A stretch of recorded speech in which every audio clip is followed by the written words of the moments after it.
mendelspod.com, advancing life science research, connecting people and ideas. Welcome to the program. Today we're continuing our series of philosophy of science, and we wanted to have on a scientist to respond to some of the philosophical ideas that have come out, and we've asked Nathan Pearson, a genomicist, to join us. For more than a decade, Competitive Group has helped science-based companies build and execute innovative marketing campaigns. They love science, they love marketing, they love the idea of combining the two to make great things happen for your marketing communications. So I wanted to have you on, a scientist, to respond to some of the things that have come up that the philosophers have brought up, and just get the dialogue going between philosopher and scientist. And one of the important things that we centered on was the topic of language and the study of biology and how it affects the study of biology. And we had on Noam Chomsky, a linguist, who talked about different metaphors that we use in biology, the limitations of those metaphors. And you're a linguist, I understand.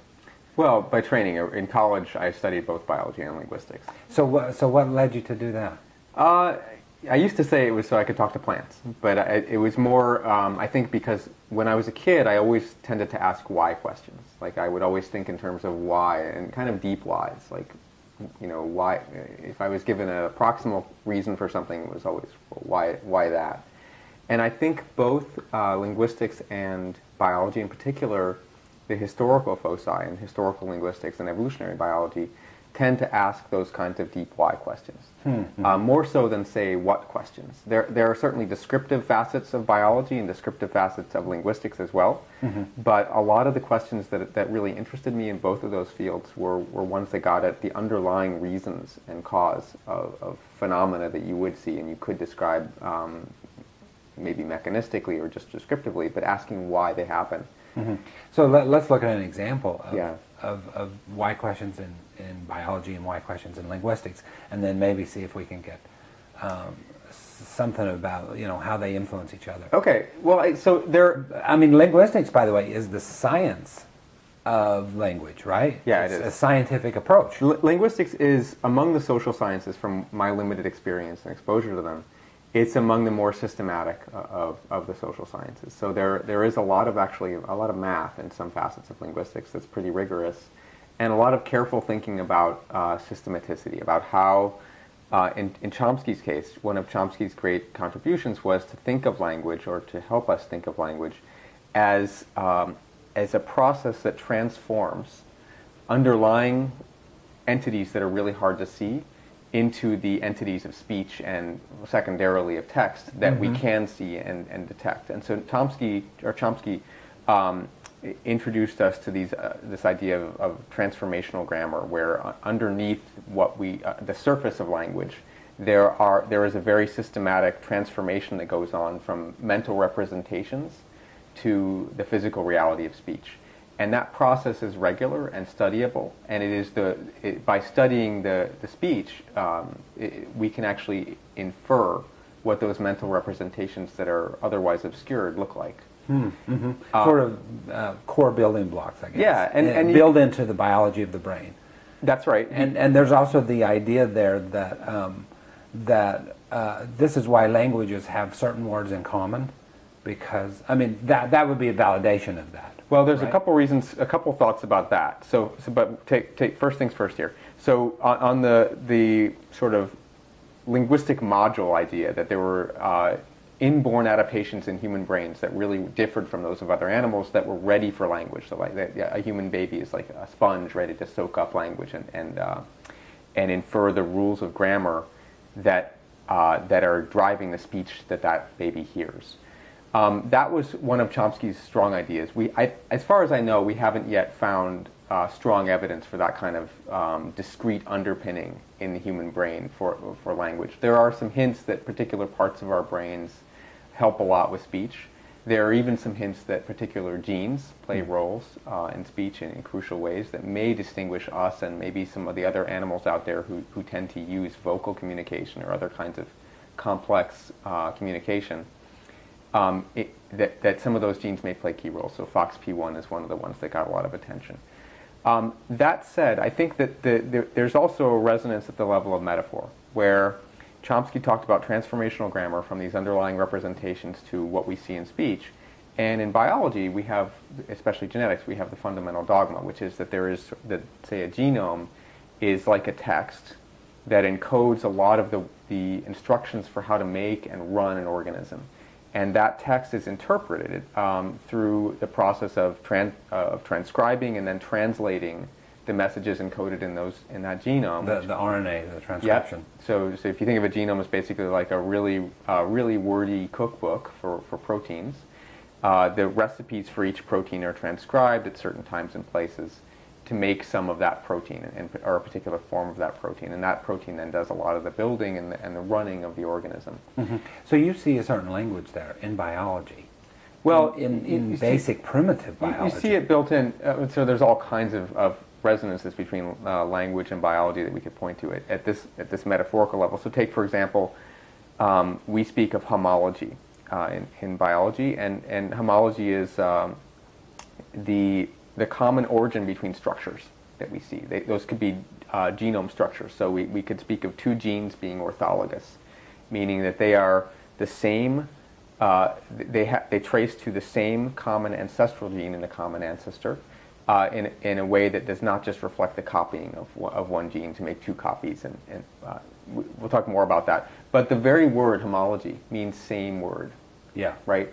And so some of the early thinking about how diversity in the world springs from a common source was actually done by linguists even before Darwin and his ilk really systematized how biologists think about it.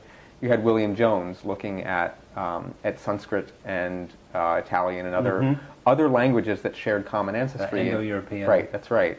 And noticing that there were cognates between them that suggested that they came from a common source. And likewise... Do you think that influenced Darwin? Arguably so. So arguably so. There was a lot of early work done, especially by later German philologists, called Stammbaum theory, which laid out even some of the mathematics of if you have this many taxa, how many trees can you have, and things like that. And Stammbaum theory noticed, it systematized thinking about how languages change over time in ways that echoed at the time what Darwin and his colleagues were starting to understand about how organisms diversify over time. There were even letters exchanged between some of the philologists and, say, Ernst Haeckel, who was one of the developmental biologists who knew Darwin's work and put the two fields in touch with each other to some degree. There are some important differences, though, there. And so, for example, in the way that languages change, there's what's called regular sound change, meaning that in language A, this sound or this phoneme, the underlying representation of that sound, in a particular context, always sounds like this. And in language B, the same underlying phoneme always sounds like this. For example, take Latin and Greek. That word homology, with the H at the start, Latin words from the same source tend to have an S at the start. So you have homology and similar. You have herpes for snake and serpent. You have hex and sex. You have heptem, septem, hemi, semi. All of these Latin and Greek pairs where the Greek word has a h, the Latin word has a s at the start. Makes it very easy to bootstrap back and figure out that correspondence and say, aha, clearly these two languages are closely related and we see this systematic difference between them. And that's very regular. In genetics, it doesn't work that way. So in genomes, you do also have changes that happen along different lineages that distinguish the two living copies of, say, a gene from the ancestral copy, but they're not regularized that way, except in some really rare cases like the way that the mitochondrial genetic code can change. So that makes, in some ways, historical linguistics a little bit easier to do than trying to reconstruct ancestral phylogenies of genes or genomes. In some ways harder, though, because languages are much more easily borrowed. So we're sitting here, we're speaking a Germanic language with lots of Romance words in it, but most of the people in this country, in the U.S., speak a Germanic language, regardless of whether or not 500 years ago their ancestors were speaking a Germanic language. In fact, most of them were probably not speaking Germanic languages 500 years ago.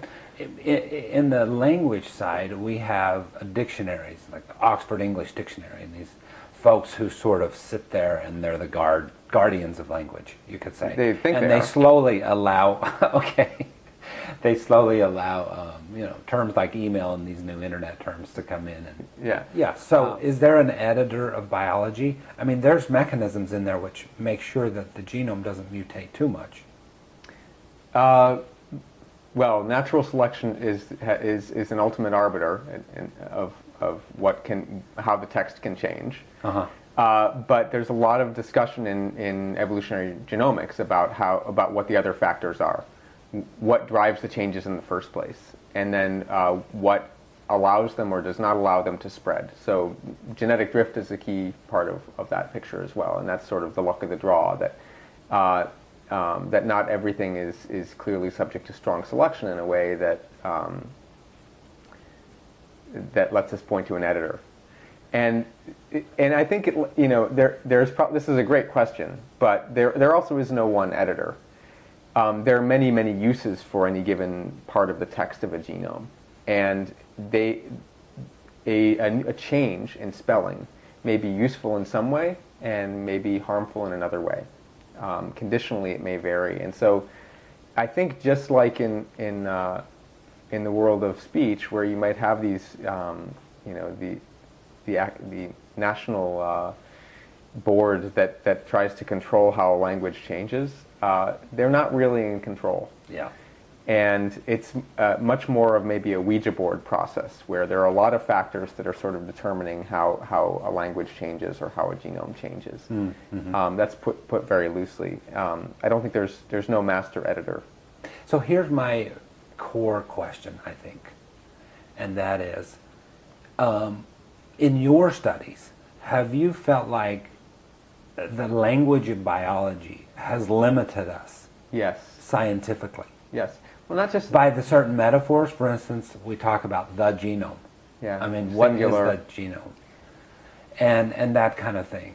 I do, and so that's a great example. I mean, we often settle on the singular sort of essentialization of what is really messy, lovely, messy diversity. It's genomes, and it's not just one genome per person. It's going to be in the long run. It's going to be the squishiness of, many billions of genomes among our cells changing over time, and our technology will let us track that in the long run in ways that will boggle our minds today. But we're going to have to grapple with that kind of plurality and that kind of seething diversity of genomes over time. It's not going to be a simple platonic ideal of one genome. So do you feel like we should stop using? I try to use the term. I try to use the plural when I can. I think it's important to emphasize that, especially with lay audiences and physicians, to understand that that plurality should be how we think about this from the start. It'll better prepare us in the long run to deal with the complexity that we're going to have to deal with. And it's just a very simple change to use from the start. But I think there are other ways in which the language that we settle on in science and biology, but generally in science, is limiting us. And this actually, a lot of this goes back to 1066. Okay, the French, Norman conquest of Britain, and patterns that recur whenever there is empire, and differences in prestige among people. So there was when I was in college, there was a great linguist named Charles Ferguson, who taught the world a lot about a phenomenon that he gave a fancy Latin name to, which is called diglossia. It literally means two-tonguedness. And diglossia was tendency to see, especially in societies that have a high class and a low class, or a prestige, some small set of people who are very prestigious and maybe speak differently than other people, that many people had to learn two codes, two ways of talking. And we see this in English a lot. So in English, there's two ways to say anything, right? There's if something happens once a year, it happens yearly or annually. And annually is the more Latinate. That's right. And so one way of saying it is usually a German or a Saxon way, as they put it. Another way is a Latinate or a Greek way. And that may have come into the language either with the Normans or even sometimes before or after. But the two ways of talking tend to have very different prestige. Prestige being a Latin word. So all the bad words in English are German words, right? Shit, the four-letter, yeah, all those words. All of the so-called proper versions, which mean exactly the same thing. They seem more emotional too. They get to our gut supposedly, in a way. They're always shorter. So even Samuel Johnson noticed right away that the German words were always shorter, almost always shorter than the Latin ones. But they're plainer. We feel them more in our gut as English speakers a lot, and there's a lot. Writers for a long time have recommended going easy on the Latin. Pick the. Why is that? I think because you want to talk plainly. You want to speak to the gut. You want to be brief and understood. Yeah, I was an English major in college, and that was sort of the rage at the time. Right. Be simple, Hemingway was, Yeah. And if so you could get out from under the shade of Hemingway, you were really an individual. Hemingway who could tell a story in 6 words, right? Right. And the short words. Yeah, exactly. The single syllables. It's funny that syllable itself is a long Greek word. We should just call them beats, I think. But so in science in particular, though, and in law and some other fields, the Latin words got prized. And in part that was, I think, originally because Latin was for a long time the lingua franca of science, of international science. People who needed to understand each other and to speak in a common way about a given organism or a given process had to give it a name that everybody agreed they would study and pay attention to, and that was Latin at the time in sort of the Western Eurasian world. Yeah. For a long time, where a lot of science that's influential to us was originating. So there are origins there, but there's also this origin of 1066 in the Norman Conquest, where those words retain prestige in English in ways that are a problem now. And we see it... a problem? They are a problem, because they're much longer and fancier than they need to be. And so you see it in scientific writing and business writing. You'll see people say, formulate a solution to, instead of solve. You'll see it's usually more passive. I'm not sure they're always passives, but they're nouns instead of verbs. So long Latin nouns with ion at the end. Right. And a solve is probably a Latin word too, but prizing the long, flowery way of saying something as being somehow better than the one syllable, the one beat way of saying it. So you would like to see language of science kind of match what we're doing in literature and the arts. Well, just be more direct, more simple. Not just literature and the arts. Actually, there's a movement for it in law. There's a plain language or plain English movement in law, which is designed to get away from all of the written remainder, incomprehensible bullshit that's in a contract and make it understandable. Now, what's the argument against doing that? There's a couple arguments that people tend to raise. One is that it's less precise, which is fluff when you really? Oh, absolutely. I mean, we take anatomical words, esophagus. Okay, we had a word for it. It's gullet. Intestine, gut. I mean, there are plain original Saxon. But then words. there's large intestine and small intestine. You could have a small gut, a large gut. Okay. So I mean, and there probably were original words for that. So there's a great example of this. There's an essay called "Uncleftish Beholding" by a guy named Paul Anderson, and you should look this up. It's P-O-U-L Anderson. And basically, he wrote a whole essay on atomic theory, but using only words basically German words that preceded this sort of Latin flood into science. And so, uncleftish is atomic, and beholding is theory. And so it's kind of cute. It's a little like reading Tolkien. It sounds very medieval, but hydrogen is water stuff. And helium is sun stuff. And so he basically just substitutes what the German words would have been. Now that's hard in genomics.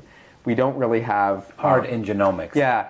They knew about, they knew about tungsten. Itself is probably Latin or Greek. Genome is. And I'm not sure, the sort of Germanic equivalent of genome might be something like kindness, actually. Okay. Like, or kinness or something like that. Oh, yeah, no, I get that, yes. well, actually, one that I love is data. So data originally meant given in Greek. Oh, do dare. Dare, that's give. right. And it's still, and in German and in Dutch, for example, I think it's like Sheva, which is like the givens. And in one sense, that means like what is a given What already. is the given to accept? Right. Yeah. What is sort of providentially already established that Set. you have to then work from. But it's also a nice metaphor to think about in terms of what we'd love to see in terms of more open sharing of data in the world is to remember that. To remember that data is given. And it would be nice if more of us shared more of it. So there are sometimes ways in which thinking etymologically about all this can help us, sort of reset how we do science. But I think it also, just as importantly, if we are going to help make the really messy stuff from genomics understandable to layfolk and to physicians, putting it in simple words helps. Yes, and then there's the issue of visualization of genomic data. Yeah. Right? And 23andMe's in the news a lot right now because they got the letter from the FDA saying stop selling your health-related data. But a lot of people in the industry have pointed out to me here on the program that actually they look at that 23andMe report as a way forward. Absolutely. Simplifying it, a nice clear website, simplifying it for the audience. The question is this, did they simplify it too far? And is that really the trouble? Here's a great irony about with the risk. Here's a great irony. So 23andMe, I think, has admirably explained much of about genomes better than anyone else has to the lay public. And that's more of that is needed, and for physicians too. For doctors need to understand this stuff too. The genomics is hard enough conceptually that we don't need to be making the language flowerier. We need to be making it simpler so that save bandwidth in people's heads for the complexity of the concepts. Yeah. Now I want to. But let me make one more point about 23andMe, what they did. So there was a presidential commission report earlier this year about what kinds of results should be returned back to people from when they have their genome sequence, especially somebody who's healthy generally, but wants to know if there was something found that may be worrisome.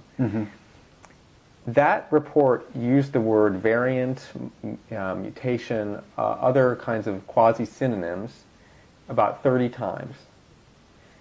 It used the term genotype twice. Genotypes are actually really important, more than variants. Genotypes take into account the combinatorics of cause in the genome, that you can have multiple variants, multiple spellings of DNA that jointly they shape your disease risk or your other traits in ways that none of them individually, you couldn't just add them up to predict. Okay. So genotype is a really crucial concept. It gets at the complexity that we're going to have to grapple with. The two times that report used the term genotype were both quoting directly from a 23andMe report in a sidebar. So the only time that presidential commission really conveyed the complexity rather than oversimplifying to this idea of a variant, which is not going to tell us enough, was in quoting the bête noire of the FDA, who had been slapped down for supposedly oversimplifying or otherwise soft pedaling the complexity of risk. And I thought that was ironic. Yeah. So we're talking about sort of interpreting science for the lay audience, but I want to go back to you, the scientist, and the conceptualization of your science when you're coming up with the hypothesis. The hunch, you mean? The hunch or whatever, sort of the core of the scientific process. Do you find some interesting stuff with language there? I mean, I'm really curious. It may limit our thoughts? Yeah, I'm really curious because now, we're going to be having Lee Hood on the program to talk about this as well. And he came up with the Systems Institute of Biology and began really talking about systems biology, looking at various things at once, and this is much more complicated than we thought. And I'm really wondering if biologists have been too reductionist. This was another term that's come up for us, a nice Latin term. Yeah. Too reductionist, thinking that this is going to lead directly to this, and not really studying biology on its own, And did that happen because of the scientific tradition, or are there some ways that language has actually codified that into being a scientist? I think part of it is math. Part of it is a practical matter in math, and in, say, population genetics, for example. When we make models, simple models of complex, messy biology, we often try to distill them in the end to equations or inequalities, or basically mathematical expressions that essentialize a process that's really a little bit messier, and we grant that, but it gets us, by using that simple expression, we can actually make a model that behaves much like the real world version. So in doing that, we often have to write terms for theta, or for n mu, where each of those terms, that n and that mu, stands for something, and it's usually a noun, right? N would be the population size, and mu would be the mutation rate, and S might be the selective coefficient that we assign, so the marginal selective coefficient that we assign to a given variant, for example. In essentializing those, in sort of abstracting those concepts like fitness or a selection coefficient, we are, I think we have to grant, often pulling out of thin air and making into a Platonic ideal something like that's not really model of the atom. The Bohr model of the, I mean, the atom isn't actually like that in nature, but it helped us conceptualize it. Yes, yeah. And I think that happens a lot in models, and a lot when we have to actually distill something to math. And that's good. I mean, the mathematical models help a lot. It's crucial, obviously, to remember that we are essentializing the models, and to remember that, you know, the map is not the territory, and that we're leaving out some of the messy complexity in the edge cases and the sort of fuzziness of the real process.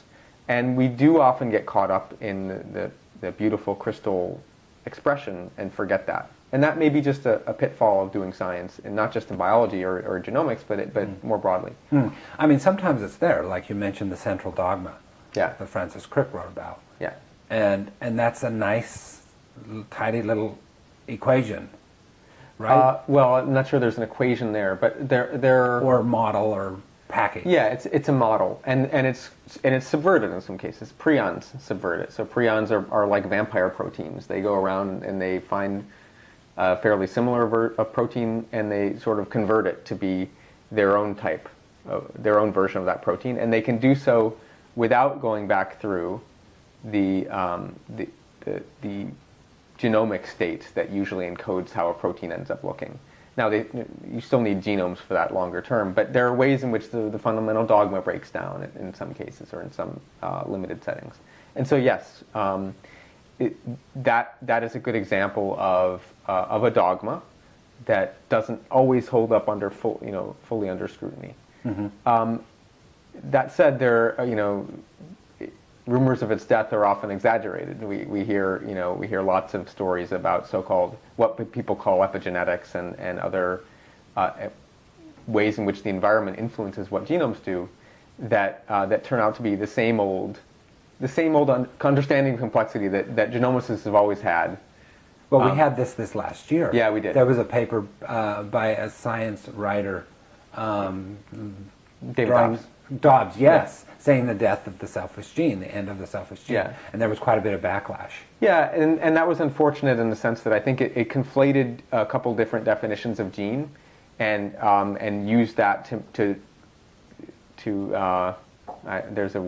there's probably a Latin word for this sort of false kind of argument, but maybe a false syllogism, but basically it was using different definitions of gene along the way to draw an inference that was wrong about how biologists do or don't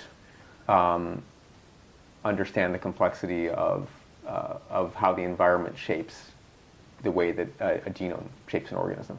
That's in a roundabout way. So which side did you come down there? I was critical at the time of the misuse of, or the use of different definitions of gene. Conflating them under conflating the same them, umbrella. and then drawing a conclusion from that conflation that was wrong. So this is a danger where a writer who's trying to write to a lay audience Absolutely can oversimplify science. Well, absolutely, and abetted by scientists who may not have fully understood at the time. So he interviewed some folks like Richard Dawkins who were using the term gene in their own particular ways. And when he brought those interviews together and made sort of a larger story out of them, it looked like the concept was being handed off from one expert to another in a way that could that would let him draw a conclusion that in the end was wrong. So yes, definitely a challenge. So we're running this series, Philosophy of Science, at Mendel's Pod. And we're usually talking about science itself or the industry and you know, the translation into the clinic. And we've had you on before, right, talking about clinical genomics. Is it interesting to stand back and question this? Do scientists really listen to philosophers? It depends on which scientist you mean, which philosopher you mean. Most scientists, at least in my field, and I think this may be University of Chicago-centric view, we knew a little bit about Thomas Kuhn. Thomas Kuhn. Yeah. We understood a little bit about how philosophers of science stepped back and had a detached view on us as, you know, weird critters in the world, and they studied us in some ways as behaviorally, and were able to distill out patterns of how science works, or doesn't work sometimes. And it's even in the name. I mean, science, we give science this big name. Science is really just carefully applied common sense, right? I mean, it's basically, you know, you observe, you try to distill patterns, you maybe then try to perturb, or you try to experiment and see if the pattern holds up. It's how people have always tried to understand the world, by carefully observing and tweaking it and seeing what happens. That's all science is. And I think philosophers of science can do us a good favor sometimes in you know, cutting down our pedestal a little bit and making us realize that we're just doing what people do. It's how our amazing minds actually grapple with the complexity of the world outside and make sense of it over time. And they notice patterns in what we do that may be political, that may recur, that may be problematic, and it's good to pay attention to those. Do most of my peers spend much time doing so? No, we don't. We're very self-absorbed in our own work a lot. I think it's great to be cornered by someone like you and asked a question about, you know, to step back and think about your field and as we're doing here, or to talk to lay folk and have them ask us, okay, so you know, is Darwinism really just a religion? Are you guys, you know, just religious? And you know, I have my own strong opinions about that, and I'm happy to talk with them about how I think it's not religious. Science entails changing your views in response to evidence. If you accept parsimony, which was you know, that the simplest explanation is likeliest the right one. But it's really good to have that dialogue with folks who are not so steeped in the details of you know, the everyday questions about genomes and about platforms and you know, understanding particular diseases, etc. It's good to be taken outside of that context. Scientists do it in different ways, though. There are some, you know, my friend Casey Bergman is incredibly well read and actually likely a great source of insight from, as a scientist, about what's being said about our world from a philosophy of science and also further afield even. There are other scientists I know who will read Shotetsu or another, you know, sort of an early Zen poet and do that to gain outside perspective on what they're doing and thinking. So we all have our different ways of doing it. I think philosophers themselves, I don't know enough about them. I know there is an emerging question as to whether we really need them. Like scientists have right. I've seen a couple. I mean, Richard or Stephen Hawking came out and said philosophy is dead. He did a couple years ago. Yeah. I wish I knew more about philosophy. I mean, I wish I knew more about a lot of things, but I wish I knew more about philosophy to know how to have a more informed opinion on whether I think academic philosophy is essential to making sure that science evolves well over time and scientists do better jobs. I don't know. Well, thank you. This has been a lot of fun. I'd like to follow the series and find out more of what's said. I have Come on and listen to the others. Okay, great. So Nathan Pearson calls himself a genome scientist. Thank you. Thanks. For more than a decade, Competitive Group has helped science-based companies build and execute innovative marketing campaigns. They love science, they love marketing, they love the idea of combining the two to make great things happen for your marketing communications.